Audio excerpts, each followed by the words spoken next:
నమస్తే, welcome to our channel SR9 TV Telugu. మన channel subscribe చేయండి, లైక్ చేయండి, షేర్ చేయండి, కామెంట్ చేయండి. ప్లీజ్ సపోర్ట్ మీ. తిరుమల తిరుపతి క్షేత్రంలో స్వామివారి సన్నిధిలో ఒక దురదృష్టకరమైనటువంటి సంఘటన జరిగింది. ఆ తొక్కిసలాటలో స్వామివారి యొక్క భక్తులు 6 మంది ప్రాణాలు కోల్పోయారు. మరికొంతమంది పదుల సంఖ్యలో క్షతగాత్రులై హాస్పిటల్లో ట్రీట్మెంట్ తీసుకుంటున్నారు. ఆ సందర్భంగా అక్కడ ఉన్నటువంటి జరిగిన సంఘటనను విచారించడానికి వారందరినీ బాధితులను బాధిత కుటుంబాలను పరామర్శించడానికి రాష్ట్ర ముఖ్యమంత్రి వర్యులు నారా చంద్రబాబు నాయుడు గారు వచ్చారు. అదే సమయంలో డిప్యూటీ ముఖ్యమంత్రి పవన్ కళ్యాణ్ గారు కూడా వచ్చారు. ఇంకా మాజీ ముఖ్యమంత్రి వర్యులు జగన్మోహన్ రెడ్డి గారు కూడా వచ్చారు. ముగ్గురు స్పందించారు. ఇంక చంద్రబాబు నాయుడు గారు ఏ విధంగా స్పందిస్తారో తెలుసు కదా. మంచి జరిగితే ఆయన అకౌంట్లు వేసుకుంటారు, చెడు జరిగితే ప్రతిపక్ష నాయకుడు జగన్మోహన్ రెడ్డి గారి అకౌంట్లో వేసేస్తారు. ఆయన ఎప్పుడు చేసేదే అదే. మనం ఆయన గురించి పెద్దగా చర్చ చేయాల్సిన అవసరం లేదు. మరీ ముఖ్యంగా ఇప్పుడు డిప్యూటీ ముఖ్యమంత్రి పవన్ కళ్యాణ్ గారు టార్గెట్ అయ్యారు అందరికీ. ఎందుకు అనంటే మొట్టమొదటి రోజున తిరుమల వచ్చి ఆయన స్పందించిన విధానము నిజంగా అద్భుతంగా ఉంది. పర్ఫెక్ట్గా స్పందించారు. ఇదే ఫస్ట్ టైం ఆయన డిప్యూటీ ముఖ్యమంత్రిగా బాధ్యతలు స్వీకరించిన తర్వాత ఒక సంఘటన మీద కరెక్ట్గా స్పందించినటువంటి సందర్భం ఉంది అంటే అది తిరుపతిలో జరిగినటువంటి సంఘటన మీదే. ఆయన వచ్చి రాగానే ఏం చేశారు, వెంటనే స్వామివారి భక్తులందరికీ స్వామివారి చరిత్రలో ఎప్పుడూ జరగనటువంటి సంఘటన కాబట్టి, దుర్ఘటన కాబట్టి స్వామివారి భక్తులందరికీ క్షమాపణ చెప్పారు. చెప్పి ఇంకా ఏమన్నారు ఆయన, ఈ సంఘటన జరగటానికి కారణమైనటువంటి ప్రతి ఒక్కరూ దీనికి బాధ్యత వహించాలి, వారందరి మీద సమగ్ర విచారణ చేసి చర్యలు తీసుకుంటామని ప్రకటించారు. శభాష్ అన్నారు. బాధ్యులు ఎవరెవరు? తిరుమల తిరుపతి దేవస్థానం బోర్డు చైర్మన్ బిఆర్ నాయుడు గారు, బోర్డు మెంబర్సు, ఈఓ గారు, ఏఈఓ గారు, జేఈఓ గారు, అక్కడ ఉన్నటువంటి కింది ఉద్యోగస్తులు, పోలీస్ వ్యవస్థ అందరూ దీనికి బాధ్యత వహించాలి. అందరి మీద సమగ్ర విచారణ చేసిన తర్వాత చర్యలు తీసుకుంటామన్నారు. శభాష్ డిప్యూటీ ముఖ్యమంత్రి పవన్ కళ్యాణ్ గారు అన్నారు. వెంటనే స్క్రిప్ట్ మారిపోయింది. తన అభిమాన ముఖ్యమంత్రి చంద్రబాబు నాయుడు గారికి స్క్రిప్ట్ రాసినట్టున్నారు, యాక్షన్ అన్నట్టున్నారు. ఈయన యాక్షన్లోకి వచ్చేశారు. వచ్చి ఏం చేశారు, ఈయన TTD board chairman BR Naidu గారు, ఈఓ గారు అందరూ స్వామివారి భక్తులకు క్షమాపణ చెప్పాలి.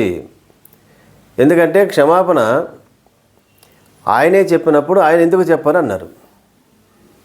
పవన్ కళ్యాణ్ గారు ఇంకేమంటారంటే, ఈ రాష్ట్రంలో ఏ సంఘటన జరిగినా అన్ని విషయాలకు నేనే క్షమాపణ చెప్తున్నాను రాష్ట్ర ప్రజలందరికీ, అటువంటప్పుడు మీరు ఎందుకు చెప్పారు అన్నారు. అప్పుడు బిఆర్ నాయుడు గారు వెంటనే స్పందించారు. ఏమని చేశారు, ఆయన ఎవరో క్షమాపణ చెప్పమంటే నేను క్షమాపణ చెప్పాలా, క్షమాపణ చెప్తే పోయిన ప్రాణాలు తిరిగి వస్తాయా అని స్పందించారు బిఆర్ నాయుడు గారు. అసలు నిజానికి పవన్ కళ్యాణ్ గారు క్షమాపణ చెప్పమని అడగవలసింది బిఆర్ నాయుడు గారిని కాదు, చైర్మన్ గారిని, బోర్డు మెంబర్స్ని, ఈఓ గారిని కాదు. ఎవరిని చెప్పాలి? హెడ్ ఆఫ్ ది గవర్నమెంట్ ముఖ్యమంత్రి చంద్రబాబు నాయుడు గారిని క్షమాపణ చెప్పమని డిమాండ్ చేయాలి. ఆయన చెప్పాలి. ఎందుకంటే స్వామివారి చరిత్రలో, తిరుమల చరిత్రలో అక్కడ ఇటువంటి దుర్ఘటన ఎప్పుడూ జరగలేదు. అటువంటిది ఇప్పుడు జరిగింది, ఈ ప్రభుత్వ హయాంలో జరిగింది. కాబట్టి దానికి పూర్తి బాధ్యత వహిస్తూ ముఖ్యమంత్రి వర్యులు నారా చంద్రబాబు నాయుడు గారు స్వామివారి భక్తులకి క్షమాపణ చెప్పాలి. అంటే పవన్ కళ్యాణ్ గారి ఉద్దేశంలో ఎలాగుంది, ఎవరినో కాపాడటం కోసం స్వామివారి భక్తులను క్షమాపణ చెప్తే సరిపోతుంది అంటున్నారు. అంటే స్వామివారి భక్తుల యొక్క ప్రాణాల విలువ డిప్యూటీ ముఖ్యమంత్రి పవన్ కళ్యాణ్ గారు చెప్పేటువంటి క్షమాపణ సారీతో సమానం అనుకుంటా. అంత విలువైనవా స్వామివారి భక్తుల ప్రాణాలు? అంత చీప్గా కనిపిస్తున్నాయా మీ అందరికీ? మరీ ముఖ్యంగా పవన్ కళ్యాణ్ గారికి, సార్ మీకు స్వామివారి భక్తుల ప్రాణాల విలువ అంత చీప్గా కనిపిస్తున్నాయా? ముందు ఏ విధంగా స్పందించారు, మళ్ళీ ఇప్పుడు ఎలా మార్చేస్తున్నారు? ఖచ్చితంగా అందరి మీద చర్యలు తీసుకోవాలి. ఎందుకంటే దేశంలో ఏ ప్రధాన ఆలయమైనా సరే అక్కడ ఇటువంటి ఉత్సవాలు భక్తులు ఎవరైనా లక్షల్లో వస్తారని తెలిసినప్పుడు ఎలా నిర్వహించాలో తెలియక స్వామివారి దగ్గరకు వచ్చి, తిరుమలకు వచ్చి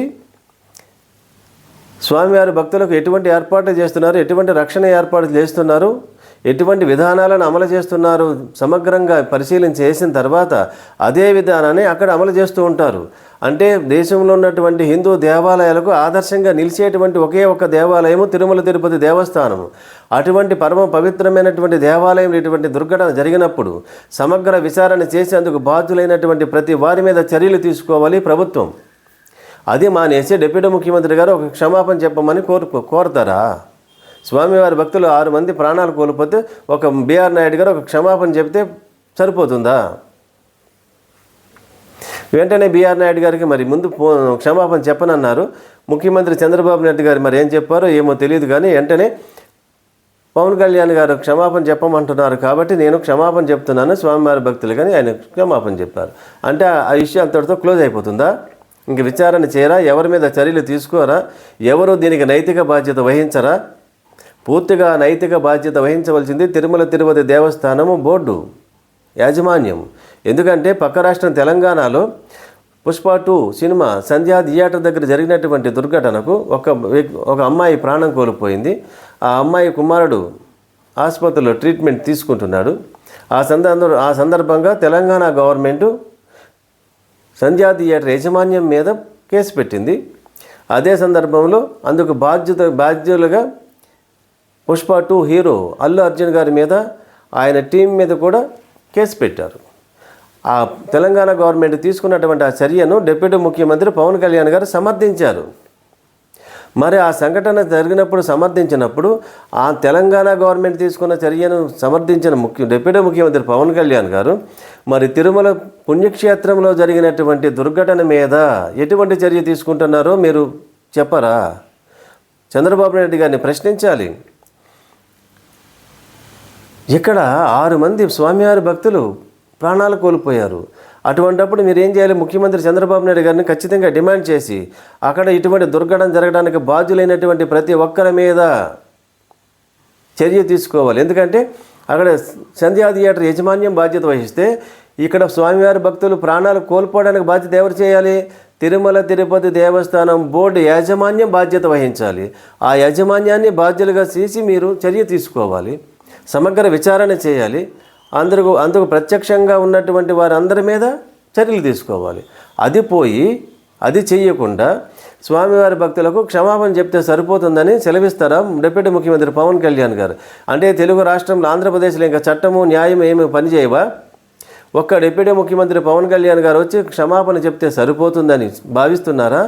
అదే గౌరవంగా స్వీకరించమంటున్నారా? అదే న్యాయము అదే చట్టమని ప్రజలకు సందేశం ఇస్తున్నారా? అంటే తెలుగు ప్రజలు ఇక ముందు వారి ప్రాణాలను వారే కాపాడుకోవాలి. ఏదైనా దురదృష్టవశాత్తు సంఘటన జరిగితే డిప్యూటీ ముఖ్యమంత్రి పవన్ కళ్యాణ్ గారు ఎప్పుడు క్షమాపణ చెబుతారని ఎదురు చూడాలా? మీరు చెప్పే క్షమాపణతో సరిపెట్టి ఆనందంగా స్వీకరించి ఆనందంగా జీవించాలా? ఇదేనా మీరు ఆంధ్ర ప్రజలకు ఇస్తే సందేశము? ఇదేనా మీరు అందరినీ ప్రశ్నిస్తే ఎక్కడ తప్పు జరిగినా ప్రశ్నిస్తానన్న చెప్పినటువంటి ఆ గొంతుక ఏమైంది? మీ క్షమాపణతో అది మోగబోతుందా? ఏమో, తెలుగు ప్రజల అదృష్టం అనుకుంటా. మరిన్ని వార్తా విశ్లేషణలతో SR9 టీవీ తెలుగు.